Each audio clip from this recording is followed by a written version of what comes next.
এই শীতে বাচ্চার বারবার ঠান্ডা লাগছে, ঠান্ডা লাগার হাত থেকে তাকে একদমই রেহাই করে রাখতে পারছেন না।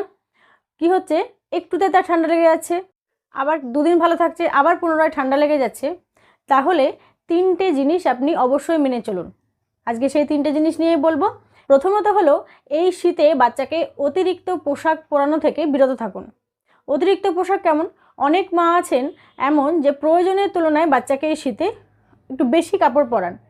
বাচ্চার কি হয়, বাচ্চার ঠান্ডার হাত থেকে বাচ্চার থেকেও এই যে গরম পোশাকগুলো বেশি পরিমাণে পরে থাকলে যদি সে ঘেমে যায়, তাহলে ঘামের কারণে কিন্তু চট করে তার ঠান্ডা লেগে যেতে পারে।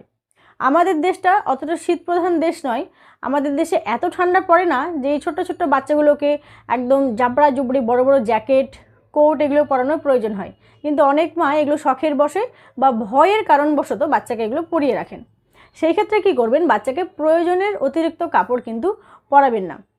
তাহলে কতগুলো কাপড় পরাবেন সেটা একটা প্রশ্ন। আপনি এই শীতে যতগুলো পোশাক পরেছেন, অর্থাৎ যতটা লেয়ারে পরেছেন, আপনি ধরুন 2টো লেয়ারে পরেছেন, যে ভেতরে একটা কাপড় পরেছেন তার উপরে একটা সোয়েটার পরেছেন, সেক্ষেত্রে আপনার বাচ্চাকে 1টি লেয়ার বেশি দিন, অর্থাৎ 3টে লেয়ার দিন। তাহলে আপনি যতটি লেয়ারের কাপড় পরছেন তার থেকে 1টি লেয়ার বাচ্চাকে বেশি দিন। আমি এর আগে অনেক ভিডিওতে বলেছি যে বাচ্চাদেরকে শীতের সময় লেয়ারে লেয়ারে কাপড় পরালে হাওয়াটা এয়ারটা টাইট হয় এবং তাদের গরম ধরে যায়। এরকমভাবে পরানোর পরেও আপনি কি করে বুঝবেন যে বাচ্চাকে অতিরিক্ত পোশাক পরানো হয়ে গেছে? চলুন সেটাও চট করে বলে দিই। বাচ্চা যদি শীতের পোশাক পরানোর পর স্বাভাবিক থাকছে না, অতিমাত্রায় ঘ্যান ঘ্যান করছে, কান্না করছে, ঘামছে, অস্বস্তি বোধ করছে, যাদের কাছে স্বাভাবিকভাবে থেকে যায় সাধারণত তাদের কাছে থাকছে না, মার কাছে বারবার যেতে চাইছে, তাহলে মনে করবেন যে আপনার বাচ্চাকে একটু অতিরিক্ত পোশাক পরানো হয়ে গেছে। সেক্ষেত্রে চট করে বাইরের যে মোটা বা বেশি গরম জাতীয় যে কাপড়টা আপনি পরিয়েছেন সেটা কিছুক্ষণের জন্য খুলে দিন এবং তার কানের পাশগুলো একটু দেখে নিন যে ঘেমে গেছে কিনা। যদি ঘেমে যায় সেক্ষেত্রে টুপি এবং মোজাটা কিছুক্ষণের জন্য খুলে রাখুন। দ্বিতীয়ত আর একটা জিনিস মিলিয়ে নিন, সেটা হলো স্নান। বাচ্চাকে 1 বছর পার হয়ে গেলে প্রতিদিন নিয়মিত একটি নির্দিষ্ট সময়ে কিন্তু স্নান তার জন্য আবশ্যিক। যদি নিউবর্ন হয় বা বাচ্চা অসুস্থ হয় বা ডাক্তারবাবু কোনো কারণে বারণ করে থাকেন, সেক্ষেত্রে আপনি একদিন গ্যাপ দিতে পারেন, কিন্তু কোনো দিনই বাচ্চাকে শীত পড়েছে বলে 2 দিন 3 দিন বা একদিন স্নান না করে রাখবেন না।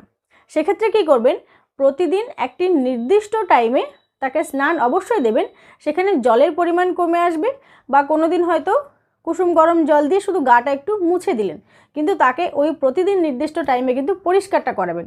নাহলে বাচ্চার গায়ে ঘাম বা সারাদিনের জীবাণুগুলো বসে গিয়ে তার কিন্তু আবার বারবার ঠান্ডা লাগার ধাতটা হয়ে যেতে পারে। স্নানের ক্ষেত্রে আরেকটি অত্যন্ত প্রয়োজনীয় বা খেয়াল বা লক্ষ্য করার জিনিস হলো যে বাচ্চাকে খোলা জায়গায় এই ঠান্ডায় কিন্তু স্নান করাবেন না। আমরা অনেক মায়েরাই আছি যে একটু রোদ উঠেছে, রোদে বাচ্চাকে নিয়ে গিয়ে স্নান করালাম। সেক্ষেত্রে এমন জায়গা নির্বাচন করবেন যেখানে হাওয়া চলাচল একটু কম করছে, শীতের দিনে একটুতে হাওয়া বেশি বয়। প্রয়োজনে বাচ্চাকে স্নান করাতে হলে বাথরুমের জানলা দরজা বন্ধ করে স্নান করান। যেদিন স্নান করাবেন না মনে করছেন, শুধু একটু মুছে দেবেন টাওয়াল দিয়ে, র্যাপ করে দেবেন বা শুধুমাত্র অল্প জল দিয়ে তুলে নেবেন, সেই দিন প্রয়োজনে ঘরের জানলা দরজা বন্ধ করে তার পোশাকটা আলতো করে খুলে চট করে তার স্নানটা সেরে দিন। নাহলে কিন্তু বাচ্চার এই বাইরের হাওয়ার জন্য বারবার ঠান্ডা লাগার সমস্যা আসতে পারে। তৃতীয় যে বিষয়টি বলবো, এটি একটু স্পর্শকাতর, কিন্তু আপনাকে এই শীতে মা হয়ে একটু কঠোর হতে হবে। কি কঠোর? বাচ্চা যদি বাইরে যায় বা বাচ্চা যদি স্কুল গোয়িং বেবি হয়ে যায়, সেক্ষেত্রে বাইরে থেকে এলে অবশ্যই তার হাত পা পরিষ্কার করে ধুইয়ে দিন। বাড়ির অন্য কেউ যদি বাইরে বেরোয় এই সময়, প্রায় আমরা মা বাবা অন্যান্য সকলেই বাইরে বেরোই কাজের সূত্রে, তো তারা বাড়িতে ফিরছে, তখন অবশ্যই তাকে পরিষ্কার পরিচ্ছন্ন হয়ে বিশেষ করে হাত দুটো হ্যান্ড ওয়াশ দিয়ে পরিষ্কার করে ধুয়ে তারপর বাচ্চার কাছে আসতে দিন।